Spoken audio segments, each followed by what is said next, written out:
The Industrial Revolution, a time period where humans went from living in small agricultural societies to huge urban centers. Of course, there are more things about it, but let's skip the details.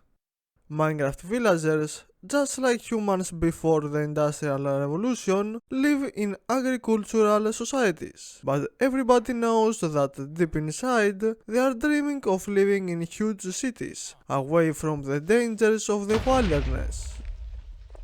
Luckily for them, I am willing to help them build the city of their dreams. If I want to accomplish that though, I need to bring the Industrial Revolution to Minecraft.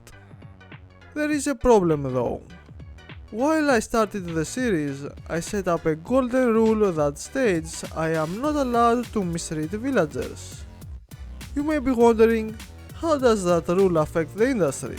Well, you see, during the Industrial Revolution, worker rights were pretty much non-existent, while child labor was very much the opposite. Fortunately, child labor doesn't exist in Minecraft. On the other hand, there is one way to access cheap labor. Zombie villagers. Cured villagers give you huge discounts in transactions, and if I want the economy to flourish, I will need a lot of cured villagers. Thing is, I can't actively turn villagers into zombies because of the rule. Of course, just like every rule, there is always an exception. If I can get the villagers to mistreat me first, then I can do the same to them. Newton's third law, you see. Problem is that villagers are very peaceful and getting them to attack me isn't something plausible.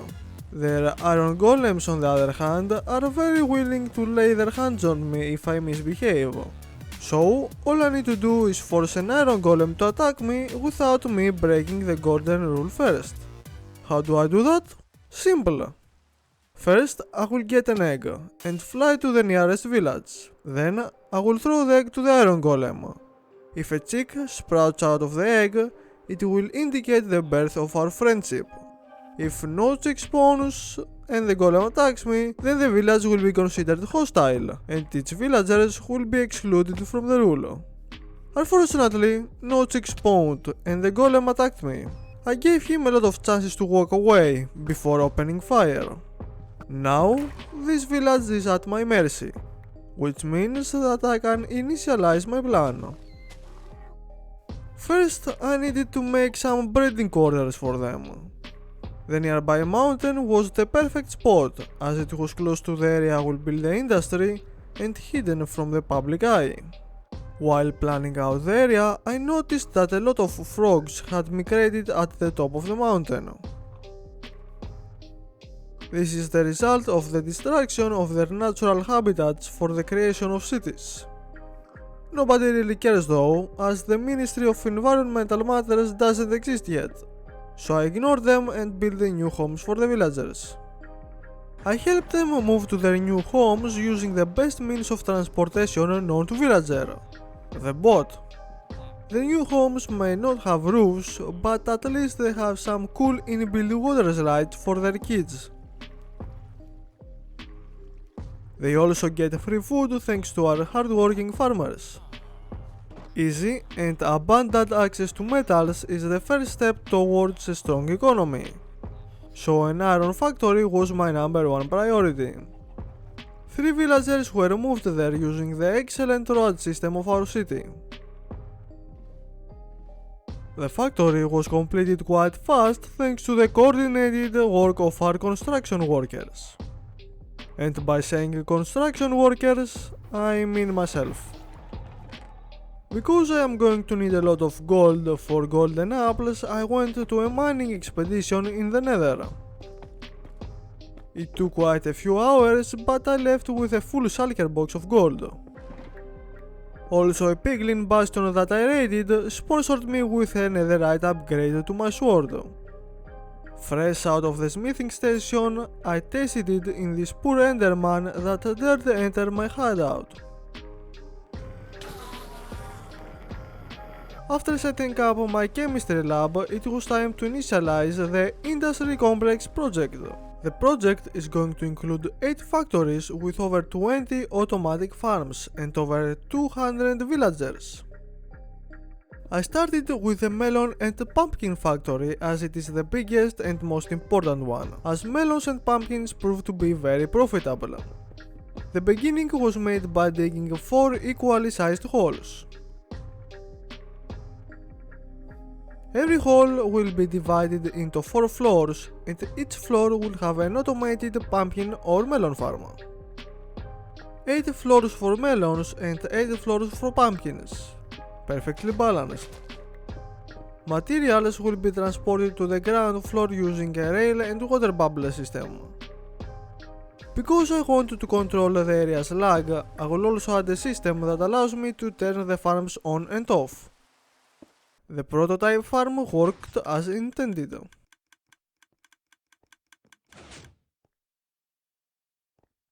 I proceeded to build the water bubble systems for the other 3 areas.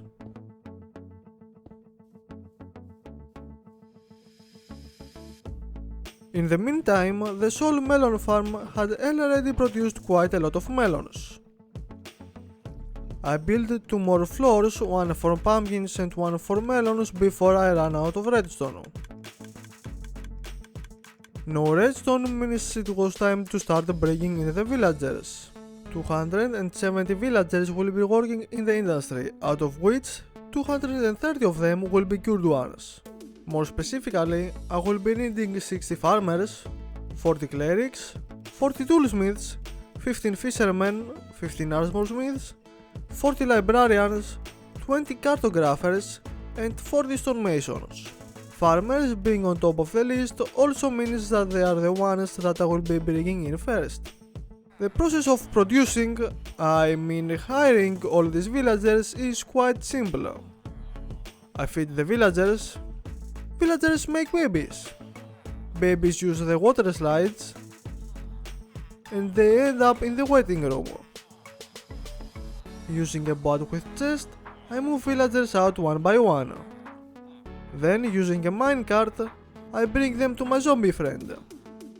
After the zombie hangs them a bit too much, they are dropped into the disinfection zone, where I cure them.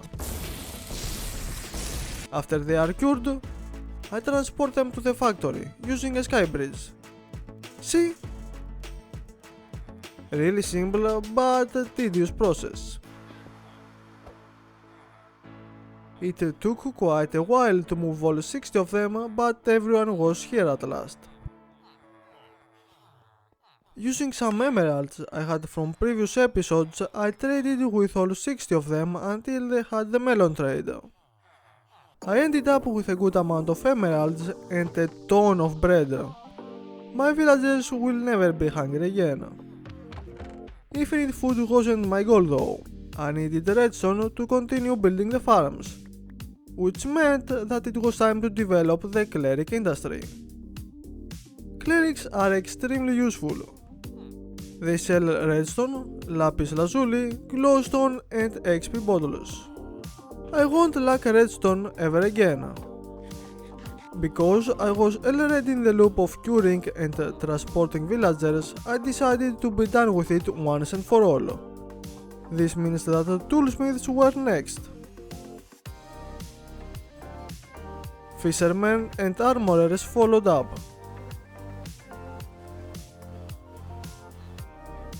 Librarians and cartographers were the last of the cured villagers. The real ending though was when I brought the stonemasons. Now that every worker post was filled, it was time to continue building the farms. Each of the 16 farms consisted of 64 seeds, pumpkin or melon alike. All of the farms will be connected to a control room from where I will be able to turn them on and off. For a beginning though, each farm was running thanks to a dedicated lever. It took a couple of hours to build all of them, but the result was pretty impressive. A few hours of FK will produce tons of materials to sell to the farmers. Next in line was a multi-purpose factory with various animal and plant related farms. Bees would play an important role, so I set up a temporary breeding room for them. In between breeding bees, I built 2 automatic sugarcane farms. Paper and sugar are really important for the industry, so being able to produce them without the distraction of ecosystems was top priority. I mean, I already destroyed the local ecosystem on episode 2 and 3, but let's ignore that for now. Back to our business, and bamboo farm was next. I followed the same principles with the sugarcane farms, so everything turned out nice. The same can't be said about the kelp farm that I ended up demolishing. An all-time classic cactus farm was next. After building those 4 farms, the bees were ready to work, so I collected the hives and demolished their breeding room. Before building the bee-related farms, I set up some flower farms and a breeding room for sheep. Sheep will be needed for the wool farm, so I had to multiply them before that. Back to our business. Got it because it's time to make the bee-related farms? Okay, I will start it. First, I built a honeycomb farm consisting of 2 floors with 16 hives each. Both floors can be turned on and off, but it has to be night or else I will suffocate my bees. The remaining beehives would be used on a honey farm.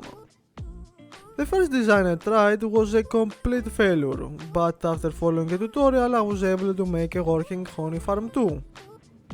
I only used 8 beehives and kept the rest in case I want to upgrade my farms in the future. Having finished with the bee farms meant only one thing. It's shipping time! So I started shipping all over the place. This joke is already old, isn't it? Do you know what will never get old though? The leftover ship. After getting rid of the parasites, I dyed the remaining ones. Each available color was represented by 4 sheep. For the cherry on top, I built a railway item collection system. The new factory was now finished, at least on a practical level. The last big farm of the compound was going to be a mob farm. I tried to do designs and ended up picking the latter one. This is how each of the 5 floors is going to look like. When I started digging the perimeter, I realized that there is a water cave system underneath. Not the best thing to deal with. As I was drying the water, I was visited by a foreign investor. He probably heard about the new factories and decided to check them out. After digging out the massive hole, I replaced every wall with stone bricks.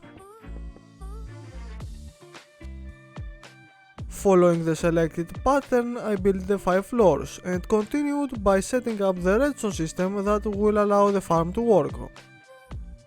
On top of the 5 floors, I built a mini slime farm.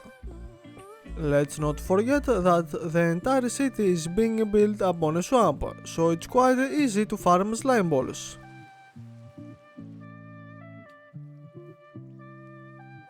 Watching them fall like that reminded me that I also need to make a drop zone for the mobs. The design wasn't the best, but if it works I am fine with it. The redstone circuits were very complicated as well, but this is what happens when there are no professional redstone engineers in the entire nation. Actually, there is not even a nation yet, but you know what I mean. When I said that the mob farm is going to be the last one, I lied, because I also built a dripstone farm. This was truly the last one. No more farms means it was time to start constructing the buildings. I went from left to right, which meant that the cleric's building was first. Purple and yellow concrete was used on the outside and a huge brewing stand was built on the roof.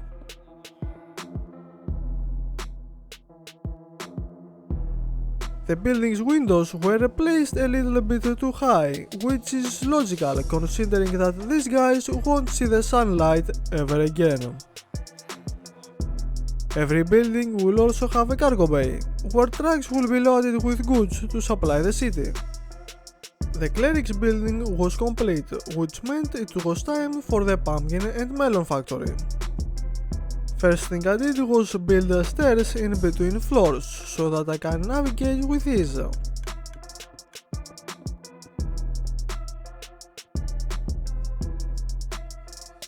It turned out quite tall. Once more, my redstone brilliance showed when I had to make the control room for the farms. It may not look pretty, but it sure is practical. The roof was built with smooth stone slabs, whereas the ceiling with stone brick slabs.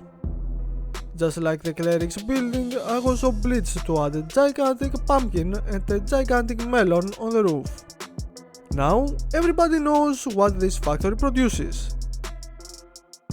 But let's keep the 60 farmers locked inside a secret, shall we? The cargo bay was also added, as well as some lighting rods. I have to keep the workers safe, you know. To make this place seem less dystopic, from the outside at least, I added some details on the windows. Not bad, not bad. The next factory got the exact same treatment. Control room for the farms,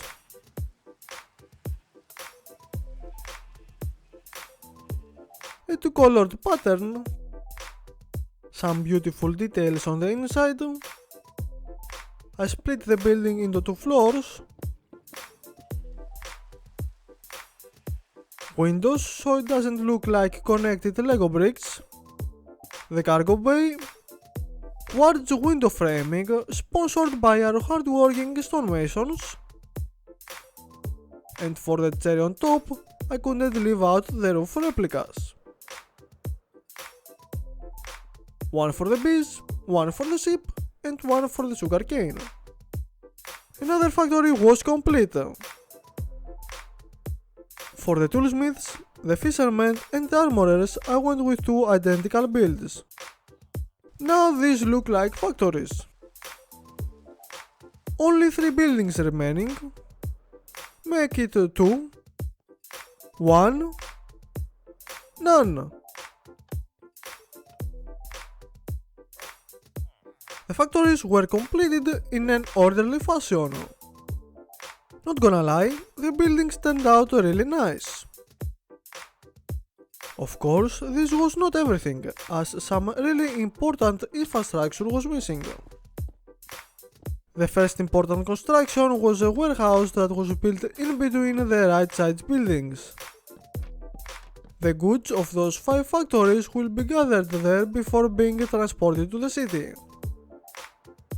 Talking about transportation, it was time to make the roads inside the industrial complex and connect them with the city's road network. Because pedestrians always have the right of way, I made the pavement outside the factory first.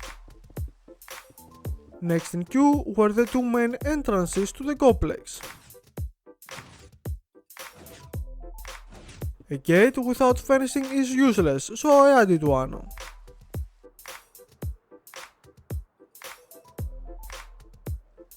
Moving into the inside, I dug the way for the roads.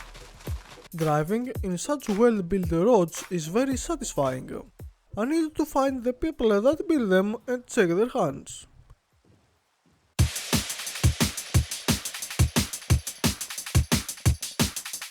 Let's not forget some parking spots for the trackers and the security guards.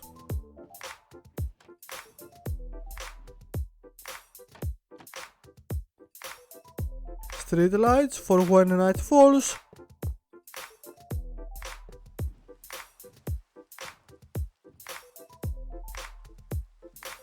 And concrete instead of grass. The project was finally complete. Are you ready for the map reveal? Imagine how it will look like when the entire city is complete. If you are still watching, thanks for accompanying me through the construction of the industrial complex. It took me a lot of hours to build all of this, so don't let the hard work of these villagers go to waste. If you liked the content, be sure to subscribe to the channel and like this video. Also, you can comment down below your in-game name and I will name one of the villagers accordingly. Nonetheless, thanks for watching and I will be seeing you in the next video. Until then, goodbye and take care.